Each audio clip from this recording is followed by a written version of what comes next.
Ayo, masuk, ngopi. Ayo bro.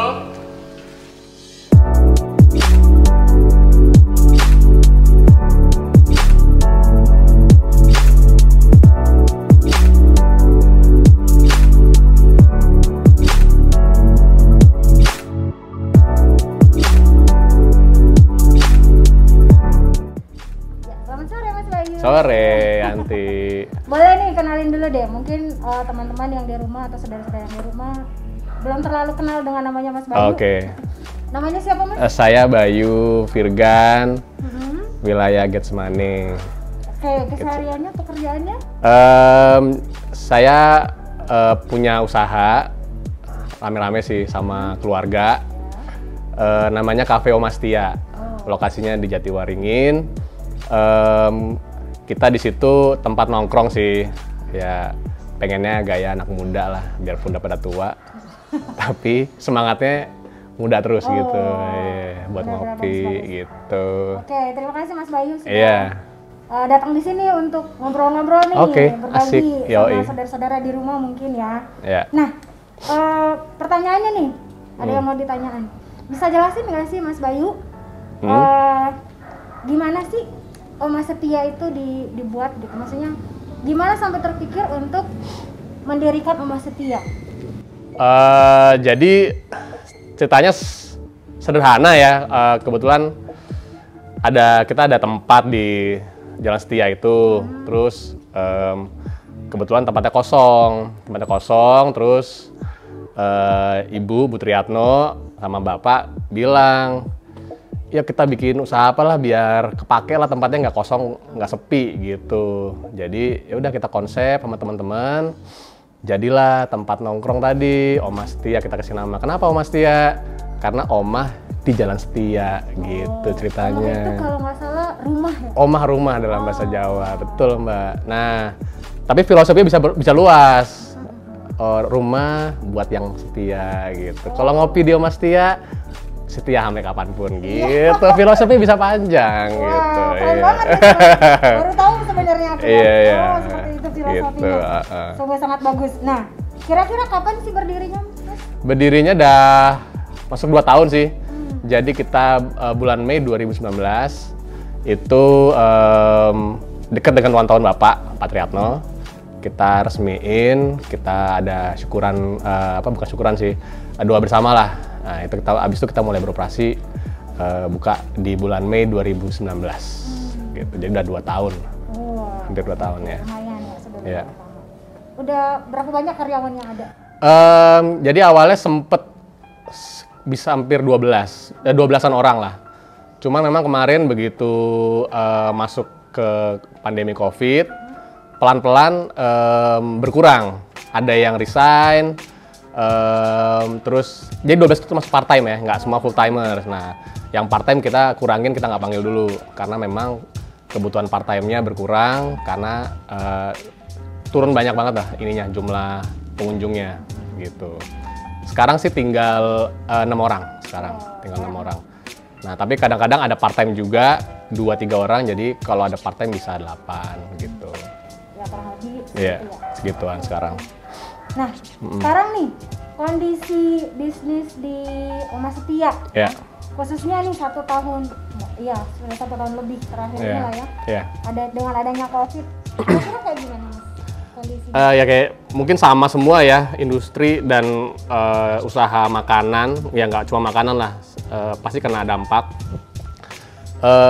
Khususnya kita di usaha kuliner, dengan model tempat makan, tempat nongkrong, di mana orang nggak boleh makan di tempat, kita kerasa banget gitu. Terutama di awal-awal masa COVID ya, itu 2 bulan nggak boleh jualan, nggak boleh makan di tempat. Buka boleh bungkus. Nah, tempat nongkrong diminta bungkus kan susah, nggak cocok. Jadi memang yang waktu itu yang model-model tempat kuliner yang tempat nongkrong praktis 2 bulan itu nggak ada pergerakan lah, nggak bisa ngapa-ngapain.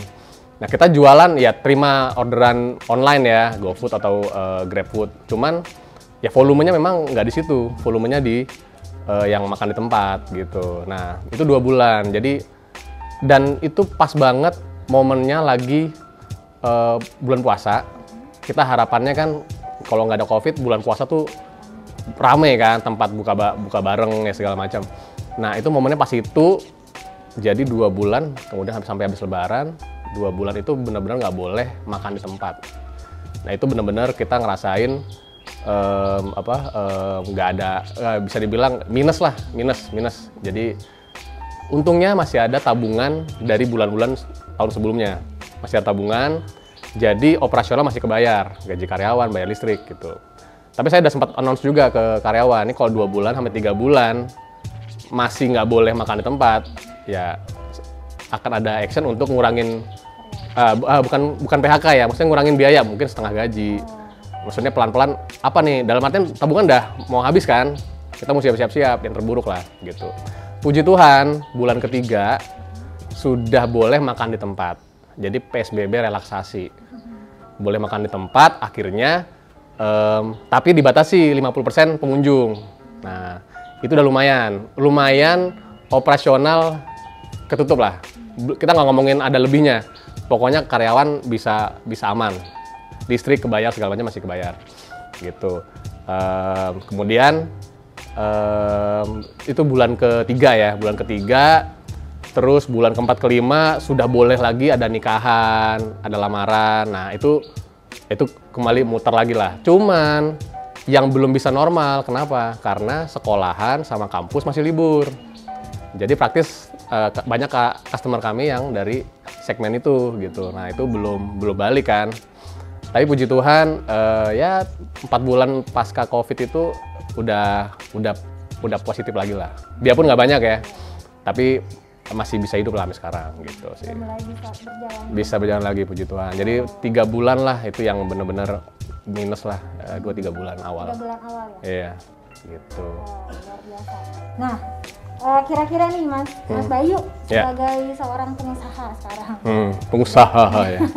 Menjalankan usaha ini, apa sih yang menjadi kekhawatiran Mas Bayu gitu ya? Khususnya ya ini di bidang usaha kuliner dengan ini kan sebenarnya belum pasti nih sebenarnya kan. Iya, benar. Waktu-waktu ini kan belum tahu nih sampai kapan berakhirnya. Gitu. Benar. Apa yang menjadi kekhawatiran terbesarnya Mas Bayu? Iya, pasti namanya manusia selalu khawatir gimana gitu. Cuman ya yang kita hadapi sih maksudnya semua kan orang mengalami hal yang sama. Ya semua usaha kuliner kafe juga pasti ngalamin hal yang sama. Yang penting kita bagaimana kita bisa beradaptasi aja gitu loh. Puji Tuhan kami nggak sampai harus beradaptasi yang ekstrim. Karena apa? Karena relaksasi tadi gitu. Nah tapi kalau ngomong ke depannya harapannya bagaimana atau kekhawatiran sebenarnya ya saya yakin ini ada akhirnya. Harapan kita semua kalau ngomong khawatir nggak ada habisnya. Tapi harapannya sebenarnya adalah oke, vaksin udah ditemuin ya kan. Dengar-dengar bulan Juli atau Juni di semester baru sekolahan kampus udah boleh masuk. Ya kita harapannya yang baik lah. Kalau kita mikir yang buruk, nggak akan ada capainya. Dan ya Tuhan juga ngajarin kita nggak boleh khawatir kan. Ya, khawatir ya jadi ya udah kita berserah aja lah. Kita jalanin. Puji Tuhan semuanya sampai saat ini ya namanya bisnis naik turun lah. Naik turun, ada rame, ada sepi gitu. Ya kita anggap aja itu masa sepinya. Nanti pasti ada muter rodanya ke atas lagi. Ya kita harapan aja lah yang baik-baik aja. Luar gitu. Biasa. Luar biasa nih maksudnya ya berarti kan sudah di rumah juga bisa ternyata walaupun Mas Bayu menghadapi sebenarnya sih ya semua orang juga semua ngadapin yang sama sih. Cuman bagaimana kita menghadapinya positif aja ya udah semua ngadapin sama. Oke, saatnya kita makan tabungan lah. Mantap namanya, makan tabungan. Udah ya oke. Makanya penting punya tabungan. Ya kalau mau dihabisin bisa juga, cuman kan bisnis kita nggak ada yang tahu. Nah makanya tadi ada tabungan, puji Tuhan pas. Ya Tuhan pasti ngatur semuanya pas lah gitu. Nggak kalau kasih kelebihan tabung lagi, jangan dihabisin juga gitu aja paling. Oke, luar biasa. Nah, tadi kan sudah, maksudnya Mas Bayu melewatinya sudah pasti bersama Tuhan. Iya. Terus apa lagi sih kira-kira yang bisa dilakukan atau yang Mas Bayu lakukan nih? Yes, menghadapi sebenarnya masa sulit tersebut gitu. Nggak cuma saya ya, sama orang tua juga ya, sama keluarga. Ya, intinya kita berdoa ya, maksudnya kita berserah. Yang pasti nggak boleh berhenti mencari peluang, solusi. Kalau kita namanya pengusaha itu adalah orang yang berusaha, gitu. Bukan besar kecilnya hasil usaha, tetapi berapa besar, berapa kecil kita berusaha berupaya. Nah, itu pengusaha. Jadi ya begini ya kita usaha yang apa? Cari solusi gitu. Saya sempat kemarin begitu, saya lupa cerita. 2 bulan tadi kan sepi ya. Kebetulan saya ada usaha yang lain. Karyawan kafe sebagian saya oper dulu. Oke, yang ini lagi sepi. Bantuin deh sono. Jadi cari ya namanya usaha, cari usaha terus, peluang yang lain dicoba gitu. Nggak tahu hasilnya apa, namanya usaha. Jadi nggak boleh aduh susah nih berhenti dulu. Oke, berhenti buat mikir apa-apa, tapi tetap pengusaha itu orang yang berusaha. Gitu aja sih intinya. Nah, satu poin yang saya mau sharing, kita pernah ikutan padus kan dulu Mismor. Lagunya ada yang bagus ini. Ku mau duduk diam dan tenang menanti pertolonganmu. Ku mau duduk diam dan tenang menanti pertolonganmu. Itu yang sebenarnya suka saya ingat-ingat lagu ini. Menanti pertolongan Tuhan nggak harus rame cerita sana sini. Wah, gue lagi susah, lagi gini. Ya kita usaha manusia harus berusaha. Tapi duduk tenang menanti pertolongan Tuhan juga bagus ya penting gitu loh. Ya udah emang lagi susah ya kita berdoa, tetap usaha ya. Usahanya lagi nggak bagus, tetap usaha. Yang penting nggak usah ribut-ribut, nggak usah keluar sana sini kita lagi, waduh susah banget nih, berat banget hidup kita. Tenang aja, happy aja gitu maksudku. Ya udah dibawa ngalir aja, tenang menanti pertolongan Tuhan. Itu. Nah, 1 poin itu. Nomor 2, saya ingat waktu tadi saya cerita waktu pembukaan kita ada inilah doa bersama lah. Nah, kita ngundang Pak Samuel waktu itu buat doa bersama. Dia ngasih renungan begini poinnya. Orang punya usaha nyoba gini kan. Tapi siapa sih yang membawa pengunjung customer itu datang gitu. Contohnya orang buka, Pak Samuel kasih contoh nih. Orang buka potong rambut, barbershop. Terus Tuhan yang ngatur rambutnya panjang, butuh dipotong, datang ke barbershop. Siapa yang membawa mereka masuk ke tempat kita gitu. Kuliner juga sama makanan. Orang lagi naik motor, mampir dulu. Siapa sih yang membawa mereka masuk? Itu kan bukan karena kita. Tuhan yang ngatur. Berapa banyak yang datang, Tuhan juga. Jadi rezeki itu Tuhan yang ngatur gitu. Kita usaha aja. Jadi rame sepi Tuhan yang ngatur, kita percaya aja. Jadi kalau hari rame mungkin besok ngalamin sepi ya kita harus siap-siap punya tabungan.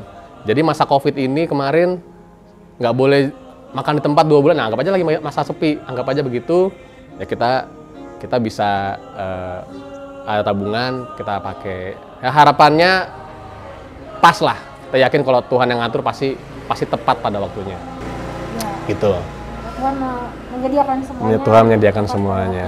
Iya. Luar biasa. Nah, sekarang nih, kira-kira apa sih ada pesan nggak sih Mas Bayu untuk saudara-saudara kita yang ada di rumah, saudara-saudara yang mungkin punya usaha yang sama, ataupun saudara-saudara kita yang mungkin mengalami hal yang sama, mengalami pergumulan yang sama seperti yang dialami Mas Bayu dengan adanya pandemi.